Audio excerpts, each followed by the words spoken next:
I have a Kenmore microwave oven over the range that needs a air filter replaced. So what we have here, if you check underneath, it's a dirty air filter, and we're going to replace it with a new one. Don't have to unplug it because we're not be working on any electrical systems. So all you gotta do is push it back, take it off. Same thing here, and then put in the new one, push it back, then slide it forward till it catches. Do it on the same side, other side. Push back and push forward.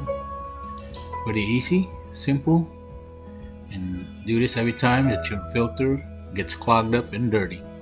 Thank you for watching.